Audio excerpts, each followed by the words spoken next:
Sezoni sapo përfunduar në basketbol për meshkuj nxori në pa disa plagë që rëndon flitet në media, por më së shumti për futbollin e si redhoi kjo e prekte basketbollin. Vllaznia fiton titullin për të dytin vit radhësi, për të tretin vit investime të mëdha në burime njerëzore, por jo në infrastrukturë. Vllaznia 4 vjet më parë luante për mbijetesën superiore, por më pas me sponsorizime dashamirëse të biznesmenëve shkodran, arrin të kualifikohet në finale 3 vjet më parë, ndërkohë që në 2 vitet e fundit fiton titullin kampion. Deri këtu gjithçka okay. Por le të kthehemi pas në kohë. Në fillim të viteve 2000, më saktë në 2003, fiton titullin e parë Valbona, trumpetoi nëpër Shqipëri, njërisi. Kampion nuk ishin Elita, Partizani, Dinamo, Tirana, Vllaznia, por një skuadër që prej vitesh luante në kategori të dytë. Me investime me prurje të lojtarëve të huaj, arrin të fitojë për 5 vjet rresht kampionatin.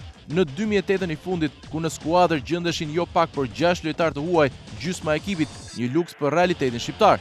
Më pas pak nga pak shuhet. Tirana nis një dominim 5 vjeçar duke fituar rresht 5 tituj, duke thyer edhe një rekord, 77 fitore rresht në 3 vjet. Po Valbona kthehet në Kamza Basket, por vet Valbona ku është? Drejtuesit nuk investuan në infrastrukturë, në palestër, në bazë materiale, në ekipe moshash zinxhir, por u mjaftuan me titujt që i sollën të huajt. Sot ai ekip nuk ekziston. Ai ishte menaxhim i keq. Ndërkohë kemi Tiranën e cila me ndrimin e drejtuesve në drejtorinë e sporteve në Bashkinë e Tiranës ndron gjithçka, trajner, lojtar dhe si rrjedhoi, Tirana nuk fiton me asnjë trofe, asnjë kup, asgjë. Ai ishte menaxhim i keq, a duhej larguar një trajner dhe një grup lojtarësh që fitonin 5 vjet rresht dhe që 80% e ekipit ishte në kombëtare? Sot jemi në realitetin tjetër, Vllaznia.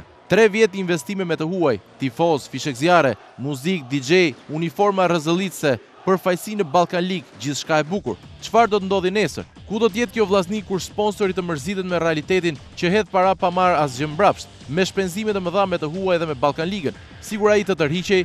Në këto vite nuk u ndërtua një palestër e re nga shteti apo nga sponsorët, asnjë investim për moshat, për ekipin që të ekzistojë edhe pas 5 vjetësh. E gjitha kjo të çon në një derivat që diskutohet prej vitesh, por politika nuk ka ndërmend ta bëj. Sporti duhet privatizuar. Nuk duhet të kënaqemi me shkëndija kashte, një ekip që fiton e mbledh tifoz e degradon pas 5 vjetësh. Nuk duhet që një punonjës i bashkisë të vendos për fatin e një klubi. Realiteti është ky. I takon dhe medias të luajë rolin e saj. Ndryshe, pas 5 vjetësh do të kemi një ndërmarrje shtetërore, pse jo, ajo e gjilbërimit të qytetit kampione e vendit.